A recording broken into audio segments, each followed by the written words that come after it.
Welcome, everyone, to the Nutmeg Tavern. It is Friday. Welcome in. Have a seat. We are having a fun time already here in the tavern. I am your host, John Townsend. Behind the bar, wearing his top hat and all. My top hat. I found it. Is Ryan. Ryan's serving today. Shandy Gaffs. Yeah, Shandy Gaffs. And, you know, the Nutmeg Tavern has two sides. There's a wall twixt you and me, but we're in a whole different century. In the other century, Aaron is behind the console, making the computer behave and do all the right things and drop things, all that kind of good stuff. Sorry. And on the console, on the chat box, on the computer, taking questions and all that kind of stuff.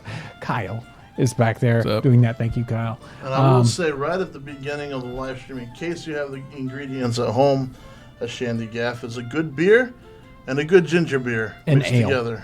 Yeah. So technically, if you've got them at home, go for it. Is it like 50-50? 50-50 is a good mixture, but you can play with it. See what you like. We'll talk about the drink in a little bit. Yep. But we're going to start off with just a couple of quick questions. Kyle. Quick questions. Okay, here we go. Well, quickish. Did they do the mourning jewelry in the colonies? Also, were the richer sort of the only ones that had fashionable jewelry? Wow, that's a good question, and you're already on topic with those. And mourning, the idea of mourning jewelry really gets popular in the, I think it's middle to late 19th century, but there's a particular situation where mourning jewelry gets really popular because of British royalty. I can't remember the particular situation off the top of my head because I didn't run into that. I have seen occasional references, though, to mourning jewelry here in the 18th century. So until that point, they only wore it in the evening?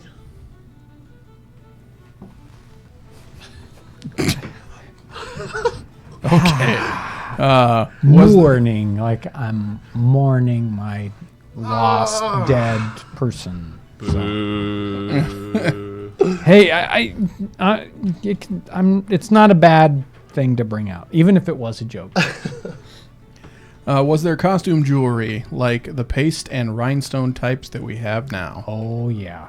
Lots of jewelry made, some with real jewels and other ones with just whatever, and just plain those kind of semi-precious stones versus just straight up paste, glass. Yeah, all that stuff was being worked. Were there makers of jewelry on the small towns near the frontier, or did they just have things imported? Really good question. And there were makers of jewelry, and I'll reference them some here. In the advertisements, we've got advertisements for jewelers in the New World, New York, Boston, Philadelphia, those kind of places. When you get out into the frontier, you're not going to have much of that. There may be people working trade silver for trade purposes with Native Americans, but even that is generally being made back along the coast in, we'll call it civilized areas, for lack of a better term. How common were wedding rings for anyone but the better off colonists? Really good question. And I don't think that wedding rings were a thing as much. And we'll kind of get into that a little bit as we go into the pictures. Rings are common, yes. But are they wedding rings? Are they straight wedding bands? I don't think that's nearly the same sort of tradition that we have today, and I'm not sure where that sort of popped up. That's again, there's a lot, even to this kind of topic that feels narrowed in. It's huge. It's just really big. Was there a language of jewelry in the 18th century? A language of jewelry, probably meaning jewelry that means particular things, where you're taught, you're saying things by the kind of jewelry you wear.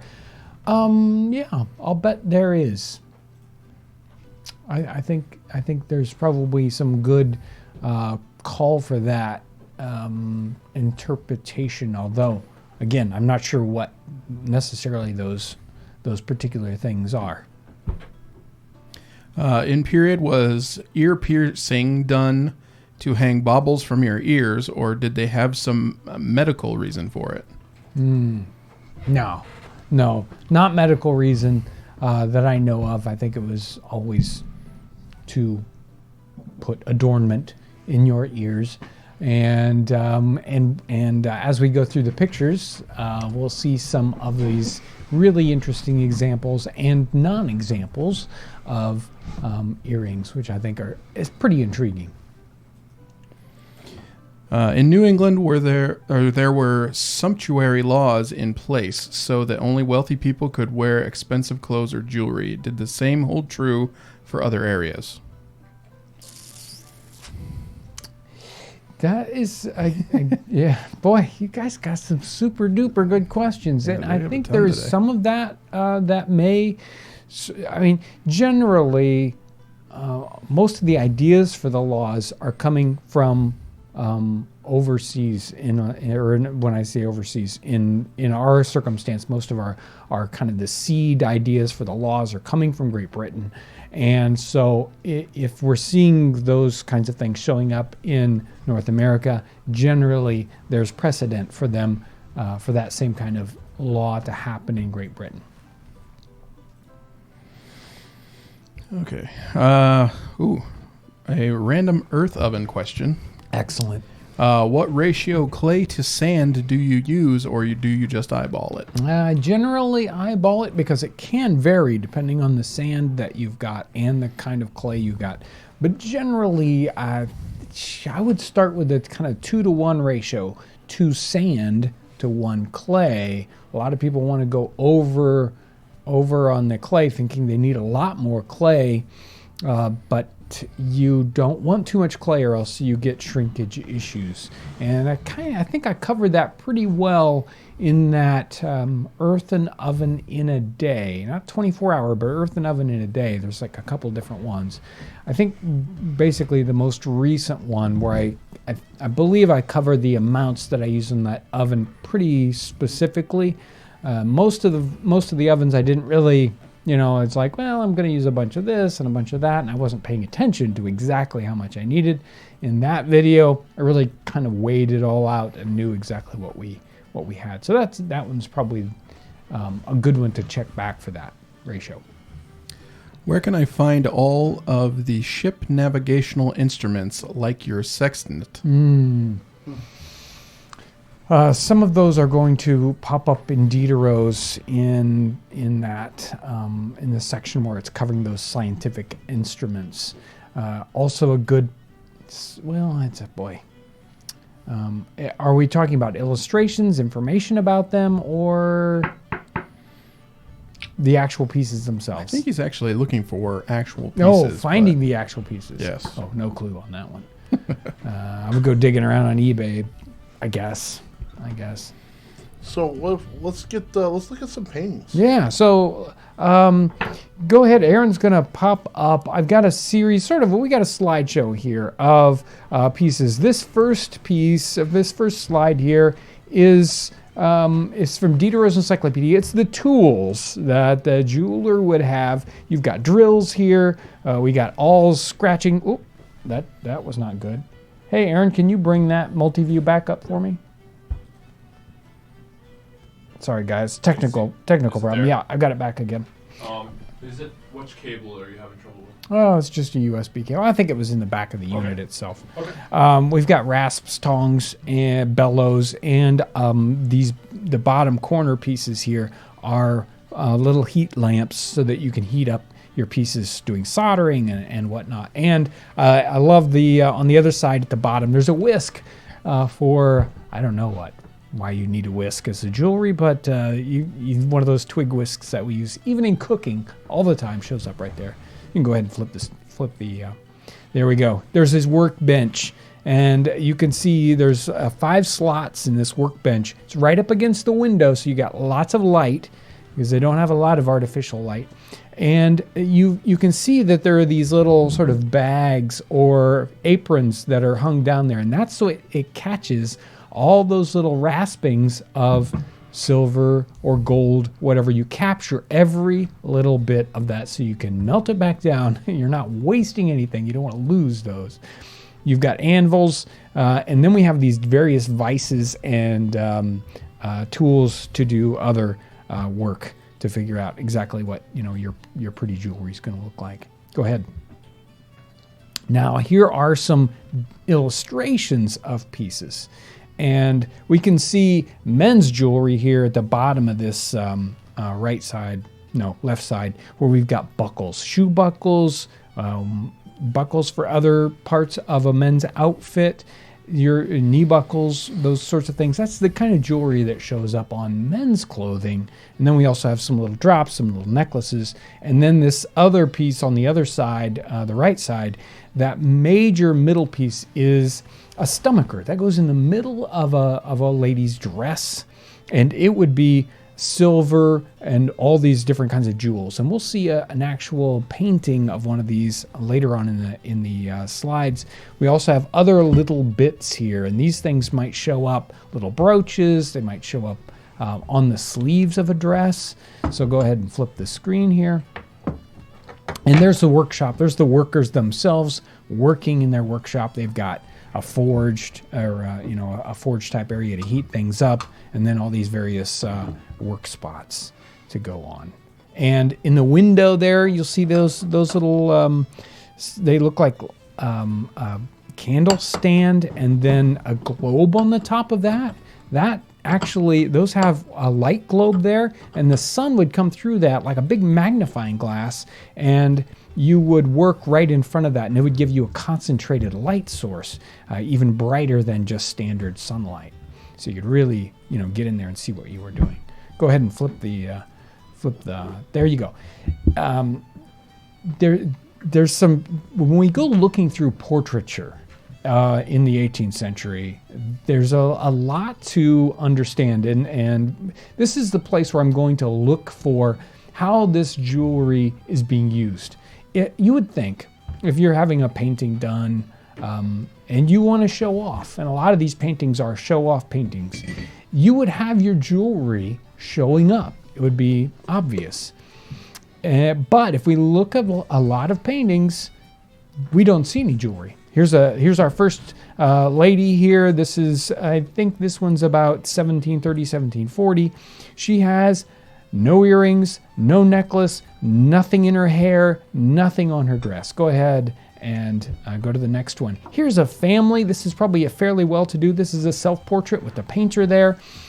None of the ladies in here, and they all have a very similar faces, don't they? But if you look down here at the right-hand corner, the dress has a little piece right here in the center with a bow, and it looks like there's a piece of jewelry right in the center of that. And I believe she also has one on her upper cuff of her dress. Everyone else, nothing. No earrings, nothing in their hair, no necklaces. So they're kind of showing simplicity here. Maybe they're not showing jewelry because they don't want to take away from the faces or whatever. They're trying to portray people, not the things of their life. But I don't know. I think it's telling. Go ahead. Another lady, she is fairly well-to-do, but nothing in her hair, nothing in her ears, nothing on her neck. There could be that little armband, but I don't believe that's jewelry. I believe that's a piece of like ribbon or tape. And one of the things you kind of noticed if you looked at that one set of jewelry in the Diderot's encyclopedia, a lot of what they're emulating is ribbon work with their jewelry. So sometimes we might see ribbon here as a sort of jewelry, even though it's not what we think of as jewelry. Go ahead. Again, there's no decoration on this person. Again, about 1730s, 40s. Very, very plain. Go ahead. Again, I think that this is just another one of those showing up with no adornment. So go ahead. And now we start to see some adornment. Pearls show up a lot in these ladies' portraits. We also have some things going on with her hair. These could be just flowers, or they could be flowers with some kind of jewelry, and we actually have something going on with the ear, an earring in this one. Go ahead, Aaron. You'll see as this lady has, the only thing that she's got on is something in her hair. She's got some, possibly some pearls showing up in her hair along with some flowers. Go ahead, Aaron. Again, more hair adornment, but nothing else. No earrings, no necklace, just something in her hair. Go ahead. Now we see she's got probably ribbons in her hair. She might have some adornment up there. She's got pearls, but they're not around her neck. They're on her dress, holding it together like a stomacher, or a sort of a chain that's holding her dress together. Go ahead, Aaron. Oh, and she has rings back there. That's the first one that we're going to see rings showing up on the hands, along with a bird. I don't know where that bird is coming from. Again, just pearls, and she's got ribbons in her hair. That's it. Go ahead.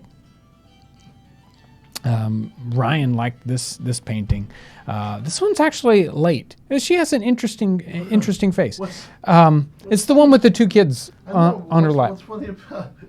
I don't know. Aaron's just cracking up because I think it's a great The baby painting. looks Right. funny. right, I yeah. think it's a great painting. The child has like a pretzel or something in her hand. There's some other guys in the background, but I cropped them out. Yeah, well, what's going on? The shelf on the background is interesting. Plus, she's wearing jewelry, but she's obviously not well-to-do. No, it stood out to me. She's not well-to-do. She's got on something maybe like a bed jacket or something, kind of, but she's got this red, it might be a red coral necklace. I'm not sure exactly, but red beads or something like that. No other adornment. She does have on her cap and a straw hat over the top of it. She's in a public type setting, not in a home like so many of these other portraits were, where maybe headwear wasn't as important. And I will say that the axe in the background, the profile on the Yeah. axe head is exactly like our forest axe. Yeah.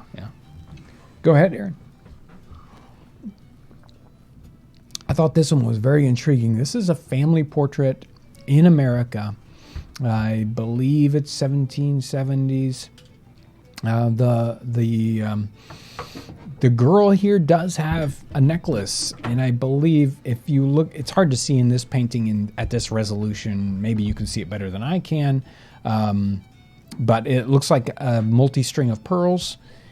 That's in the actually, I think it's a little bit earlier, because the boys' waistcoats, we can't see it here, but they're fairly long, so they're like a 1750s, 1760s style waistcoat. So it is a little bit earlier, but it's one of the first ones as I was going through where I could see a girl wearing a necklace or any kind of jewelry whatsoever. Most of the time in the portraiture, when young females show up, they don't have any adornment on. Go ahead.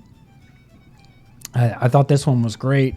I believe it's a little later than I expected it to be. Maybe when I see paintings, sometimes you judge the age by the style of painting, and really you can't always do that because there's a lot of different styles of painting here in the 18th century. But here she is. She's got pearls showing up, and in most of the paintings in this style and this kind of look, they would not have any adornment. But she's got some big pearls there on that one. Go ahead. This is much later. This is, say, 1805, 1810.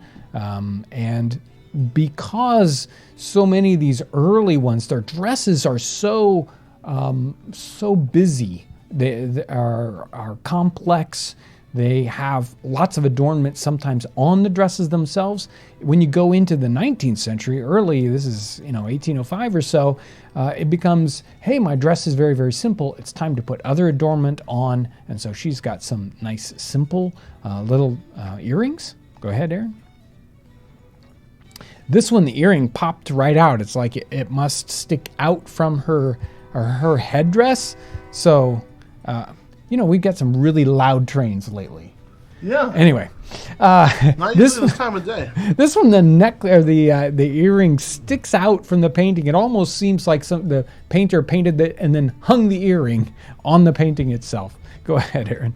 I was thinking that. I was like, is she really wearing that? Yeah, Or I don't know. Did the painter make this happen? This is a Hogarth engraving from 1740 or so.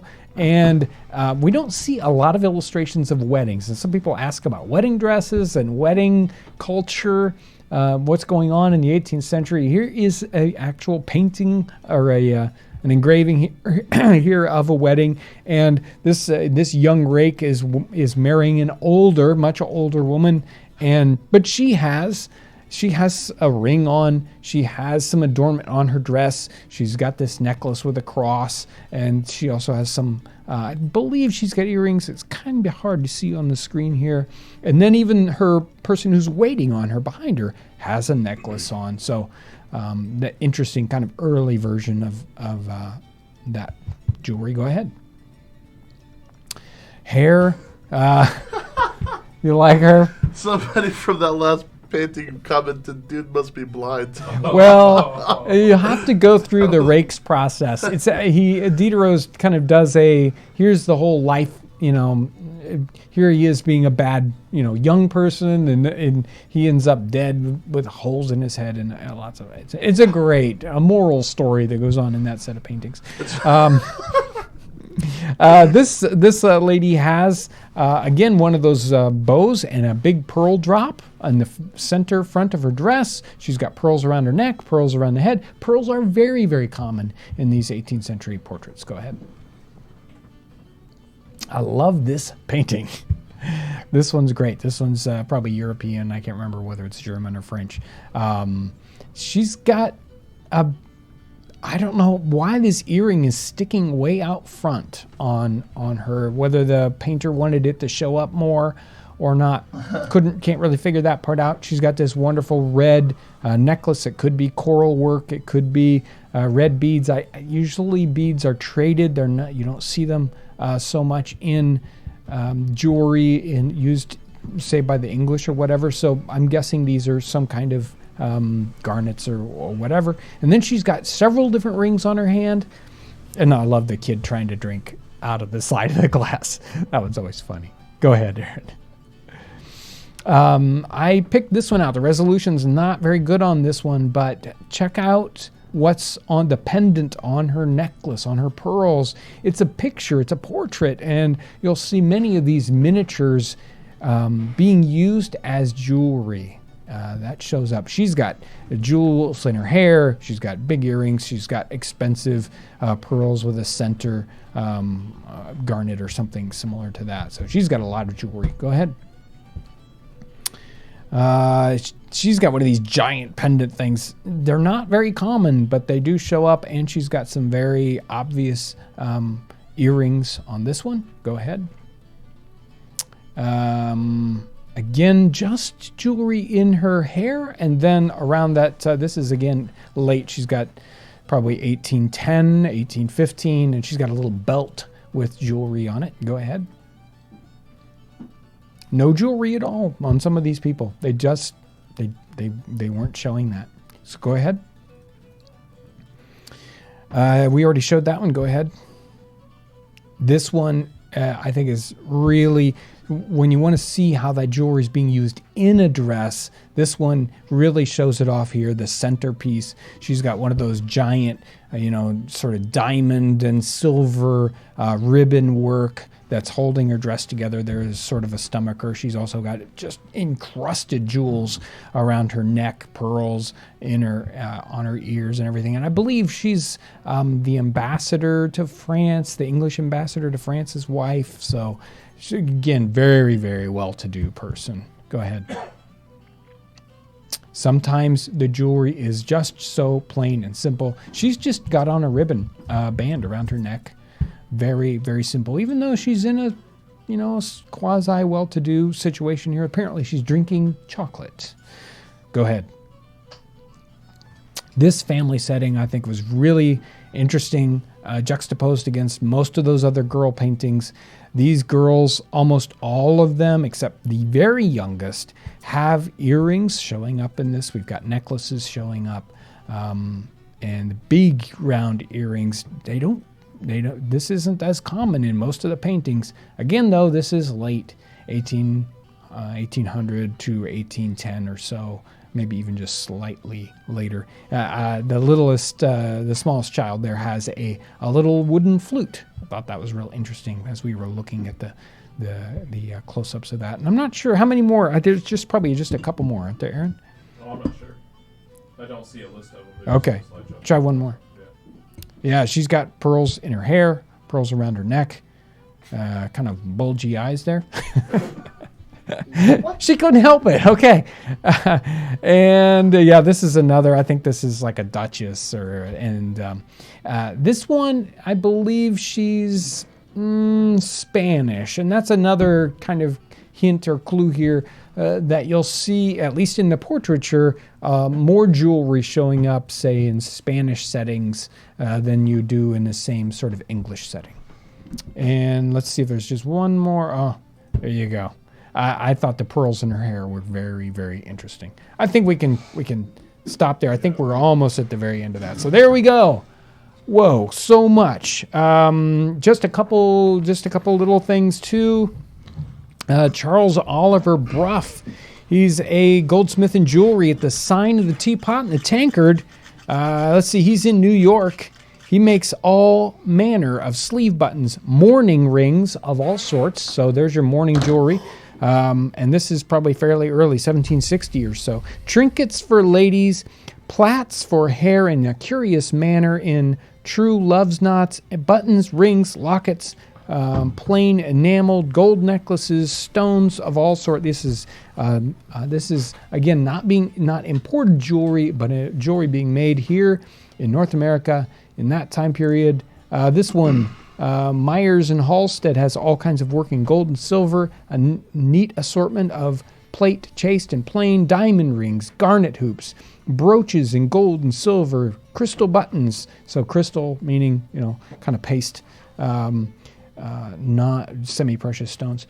And this one, I can't remember what that was that I wanted. Harris and Company Goldsmiths at the Sign of the Golden Heart. An assortment of goods in a goldsmith and jewelry way. They make and repair all kinds of plate, jewelry, motto rings, and miniature pictures. Remember that little miniature picture that one person had on? Really common. This one's importing rose diamonds, rubies, emeralds, sapphires, turkey stones, garnets, ready-made rings. So, and this one I thought was really interesting. John Dawson here in New York. He plaits hair in the neatest manner in any shape or size to be used in rings, lockets, and he forms it in a Moroccan taste. So this one's using hair in jewelry, and that's one of the things that also shows up, sort of like putting hair in a locket or whatever. But they used it in a lot of different ways, sort of the keepsake, a little piece of the person that you're bringing with them. Like what's that in the Lord of the Rings, Galadriel's hair or something, set in crystal. Yeah, right. It's like, I just want a hair from your head. So that's got one of those 18th century takeoffs. That's a lot. A lot of interesting jewelry stuff going on. So, while you're thinking about your jewelry questions or comments, today, what are we drinking? Shandy Gaff, right? Yep, it's a Shandy Gaff. Actually, it's really good. It's delicious. It's got a beautiful color to it, as you can see from this candlelight. But it's especially nutritious, and if you put a little nutmeg on it, man, the flavor it sets it right off. But if you get an ale and a ginger beer, and you mix them, 50-50. I'd say that's a good mix. Yeah, I'm enjoying it. I like it. It isn't too much one or the other. It's a real good. It feels like it's its own drink. And apparently Shandy, it moves on, and it's a citrusy drink, mixed drink with ale. that you can still get in a lot of European places. I'm sure you can get it anywhere, really, if you ask for it, but it's still popular elsewhere, usually with lemon, from what I understand. There we go. But we're doing the old-fashioned. Shandy Gaff. Yes, Shandy That's Gaff. what this is. In the earliest reference, it's hinted that you can find it in the 18th century. 1800 is the earliest reference I can find at this moment. Yeah, there we go. What do we want to do now? Kyle, I'm sure. What do you think, Kyle? I'm sure you got all sorts of questions. Oh, all Or sorts. people's awesome comments about how people looked in those paintings. Yes, all sorts. Mostly questions, though. Was it typical to have a craftsman in the colonies to make jewelry, or was it being imported? Yeah, in these advertisements, you'll see a lot of both. It seems to me, though, that at least in the colonies, that it was being made here to a great extent, and the craftsmen were here. Usually, all these jewelry things are listed under the silversmith category when you're looking for it in the books. So I think a lot of it was being made here, even though you would kind of imagine that it would be imported. Real quick, I'm going to get a couple donations. Okay, go Just ahead. got a couple. Shouldn't take too long, and then we'll get back to questions. This is from XYXYXY. Thank you. Happy Friday, John and team. Thank you. And this is from Max Are Cool. Thank you so much. Thank you, Max. Were there people in North America in the 18th century mining for precious gems, metals, or collecting pearls and coral from the water? Or were most of these raw materials imported? That's a cool question. Yeah. You hear some about mines a little bit, but I don't think there's really much mining going on in North America to find these things, gemstones or whatever. I believe most of that is imported. Obviously, there's plenty of gold and silver coming out of Central and South America, with Spain, basically taking all that and taking it back to Spain, especially in the 16th and 17th century, still in the 18th century.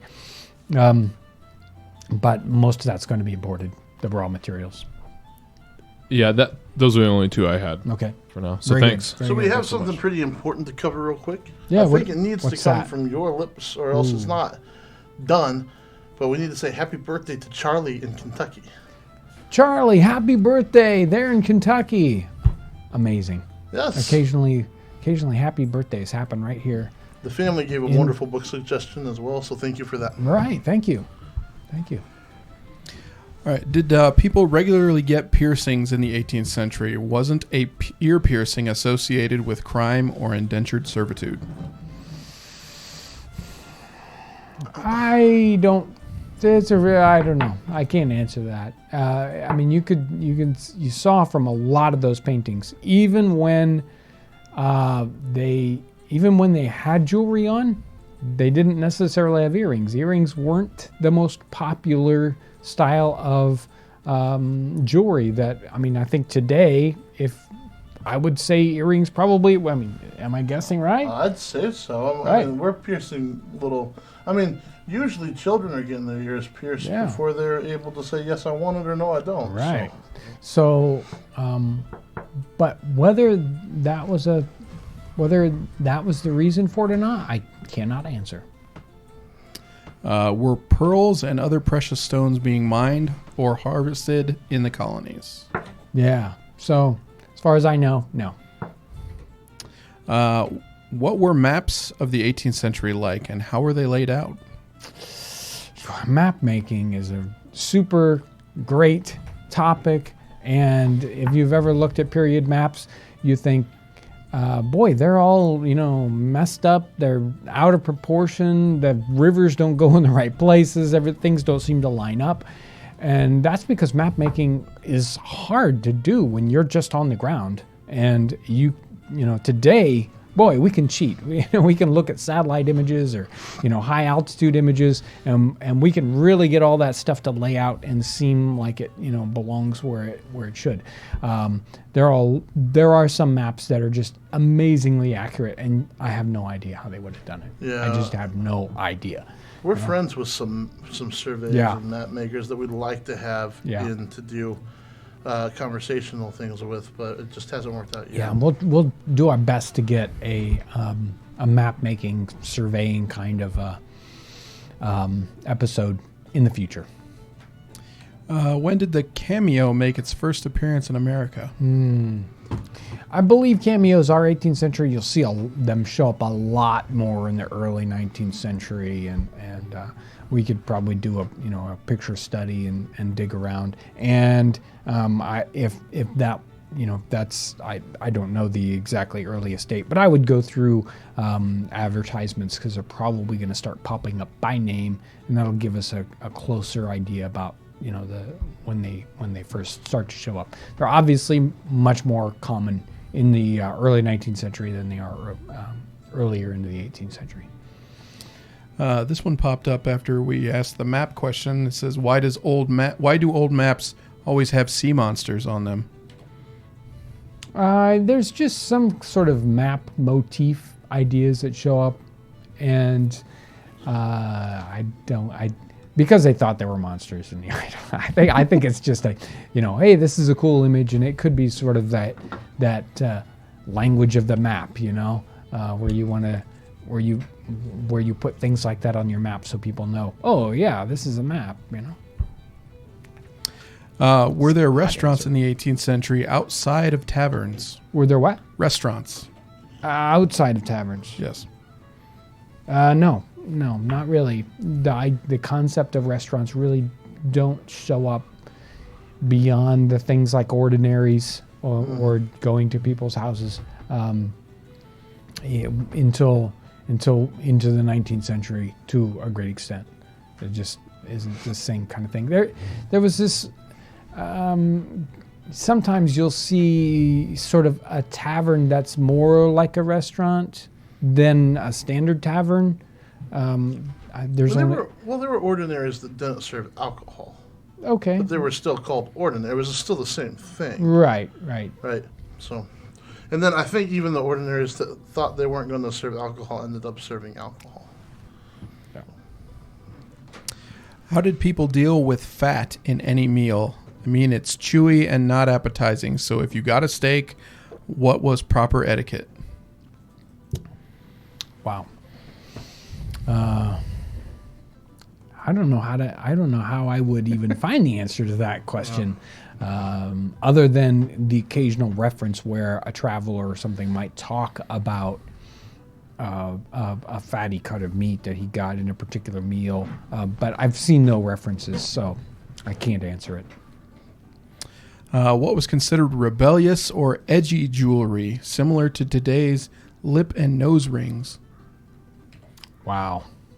I don't know that people wanted to do edgy jewelry in the 18th century, so I don't know. Maybe jewelry itself was. Yeah, maybe. And that could be why, even through that series of paintings, some of them where you would think, obviously, this person would wear jewelry, it's not showing up. And it could be that they were the opposite of edgy and said, jewelry in itself is too showy, it's too ostentatious, so I'm not going to wear it, even though I could afford it. Plus, that idea of edginess looked a lot different. I mean, if you look at the macaronis, they were really done up. That's exactly where I was thinking about going with that. Oh. Yeah, I would look at some of those macaroni pictures to get a concept. And there are some of those female. There's even some cartoons that talk about female macaronis. And that would be where I'd go to see what kind of was over the top. What's a macaroni? Well, there you go. So, at least in the Great Britain, right? There was this idea that you would, and I think it really kind of starts to show up in the 18th century rather than before that. That young people coming of age, young men, would travel for their education, sort of worldly education. What's the world like? And they would take a grand tour of Europe. They would go visit different places in Europe to, get an idea about what the rest of the world is like. And many times they would, Italy is one of those places. You've got to go to Italy.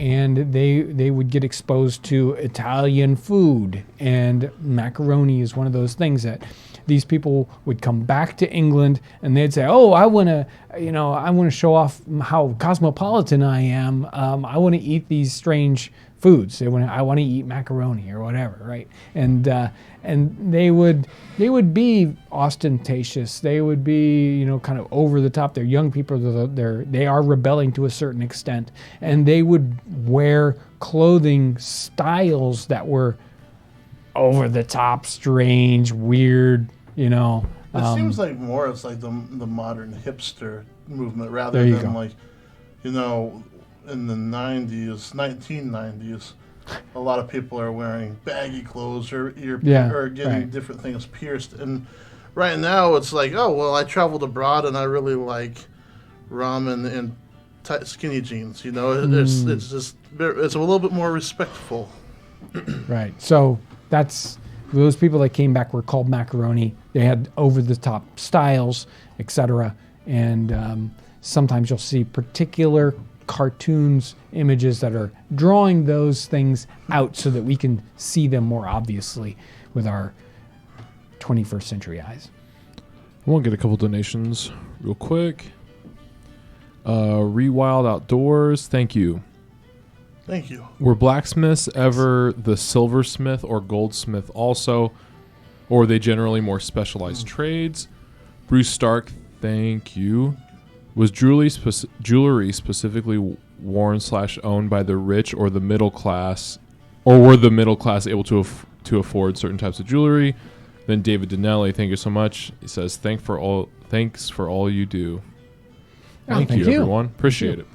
Yeah, blacksmith versus silversmith, goldsmith. I don't see those are pretty class distinction there, or at least a level of work. Blacksmiths are generally that's hard, heavy, lower kind of work. Work is like the difference between is a clock fixer and a guy who's a car mechanic. Well, no. They're not going to be working on the same kind of thing. It's almost a scale issue. No, within the same genre, you might say, "Oh, a gun maker also makes knives, or also makes axes or hawks or something like that." Sure.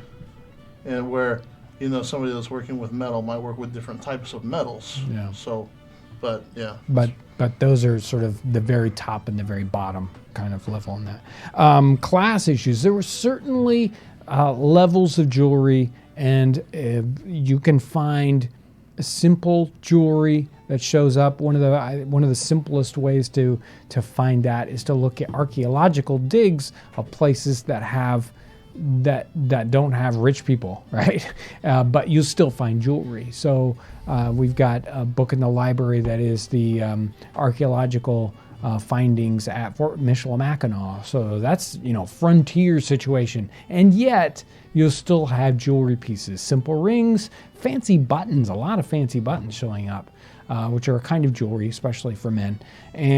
But lots of different little pieces of jewelry, some pendant here and there. It's all pretty simple though. How prevalent was bronze, brass, and copper jewelry? Was the cost of a pound of copper, brass, or bronze? What was the cost? Sorry. Yeah, that was a trickier answer for me, but they certainly did have copper, brass. Boy, you got me there. Brass, bronze. Empty that glass. Yeah, maybe it was. Anyway, but some of that jewelry that showed up in that Michilimackinac archaeology was bronze pieces or brass pieces, sometimes just simple pendants in that kind of material, as well as like the trade silver we talked about. Sometimes that's sterling, sometimes that's in a German silver or nickel silver, which is actually just a white brass material. How long would someone train to be a jeweler or a silversmith? That's going to be a typical kind of expensive apprenticeship. So somebody's going to train from when they are, 10 all the way up into, 21 years of age, growing up in in that field, and then they will have to make that masterwork and try to become a master at that, so they can go and open their own shop someplace else. But so it's going to take years of training and a decent quantity of expensive tools to get it right. How common was jewelry from China or the East Indies, or is this just out of the question? I haven't seen any. I mean, obviously they were making all those kinds of jewelry, but it isn't the sort of thing that's being imported. The imports coming out of India and China are regulated and done by trading companies. It isn't just anybody can go and do it. And they were concentrating on things like tea and Glass, right? porcelain, fabrics. They weren't concentrating. I think certainly some gemstones, but the stones themselves possibly already cut, but not the jewelry already made up. How did signet rings carry over into the colonies? Yeah, you'll see them here in the advertisements as an obvious item that's being sold. So they're common.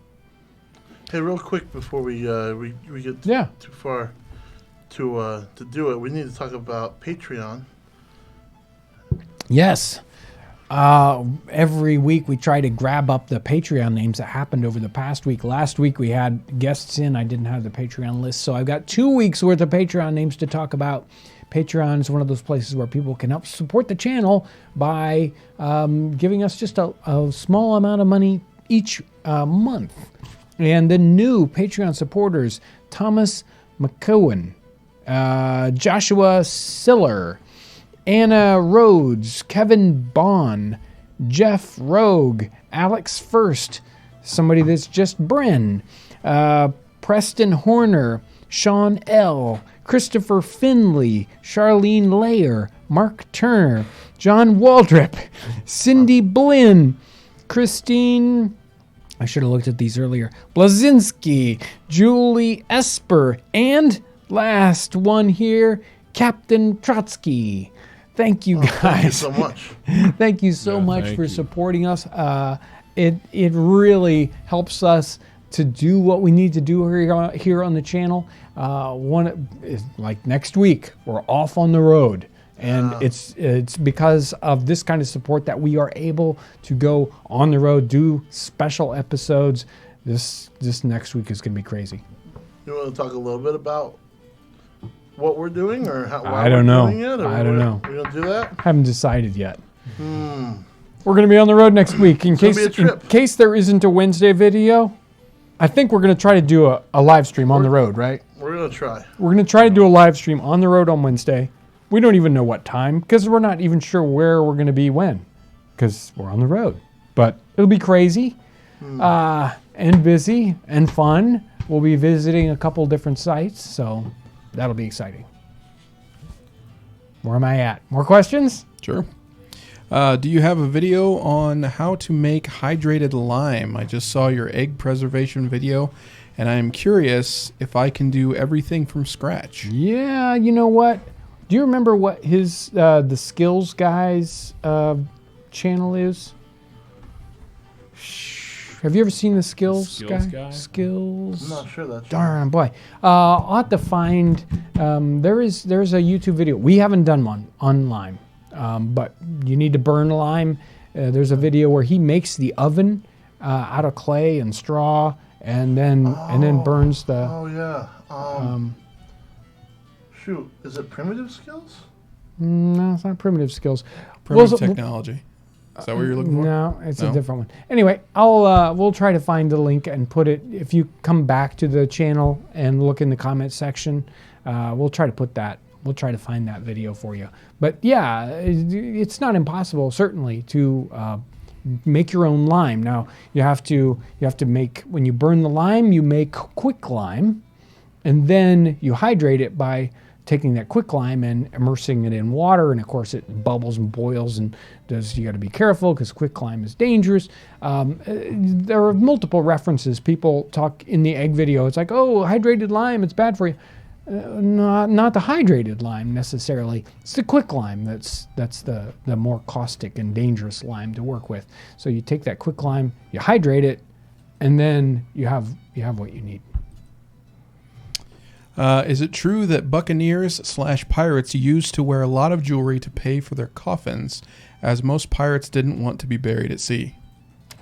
I do not have any really good pirate information. It's hard. There's so much folklore there. There is a ton. I mean, pirates, that whole concept gets all blown up and turned into something different in the 19th century.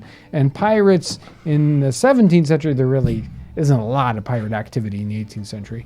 17th century pirates, they're nasty guys. It's nasty. It's bad. We make it all funny and there's not that much of that there.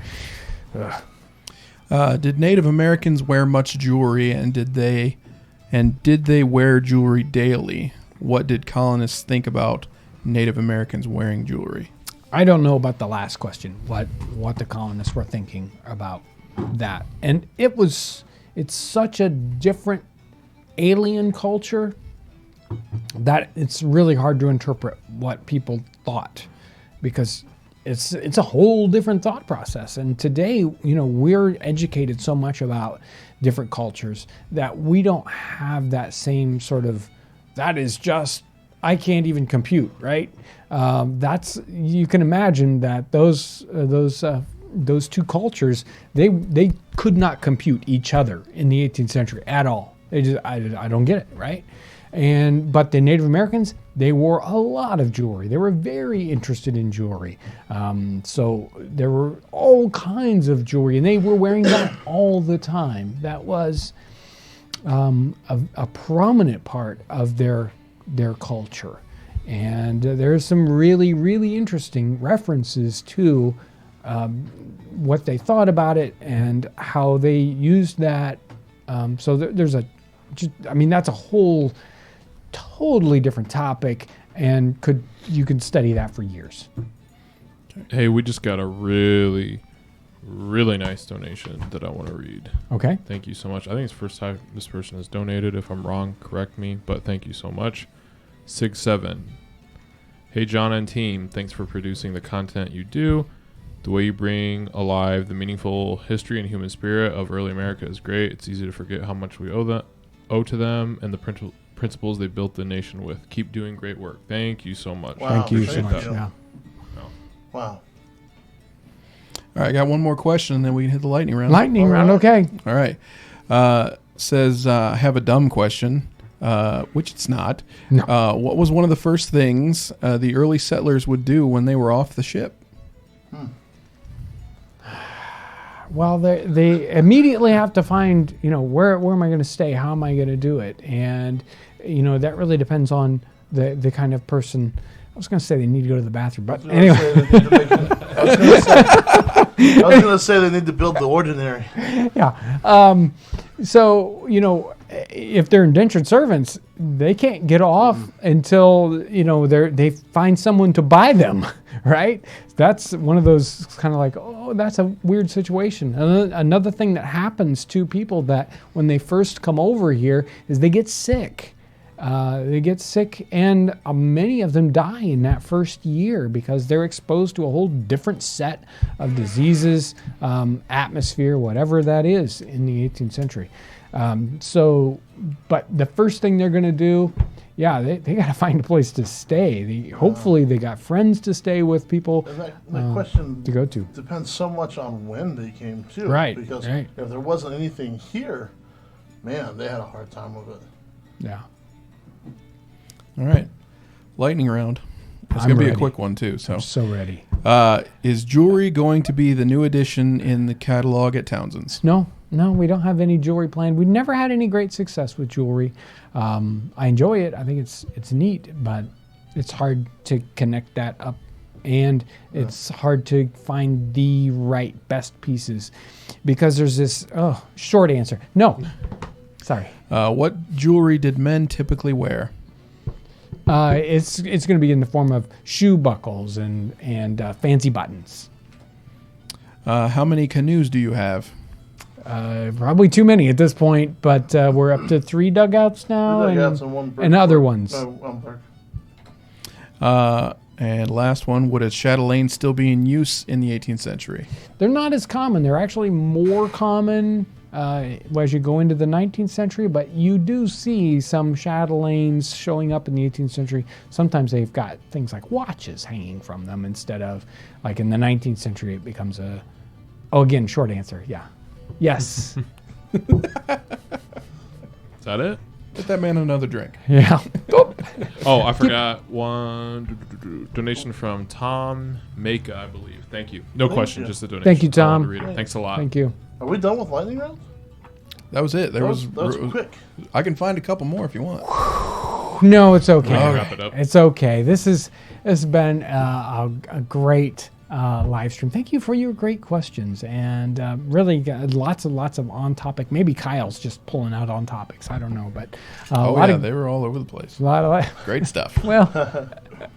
Thank you for coming along to the Nutmeg Tavern and participating.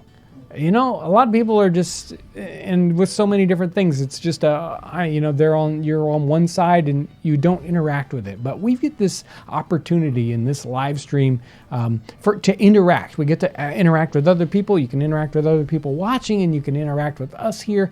And there's nothing like it. There's nothing like this. And I really want to thank you for coming along today to do that. Thank you folks that have supported us in Super Chat.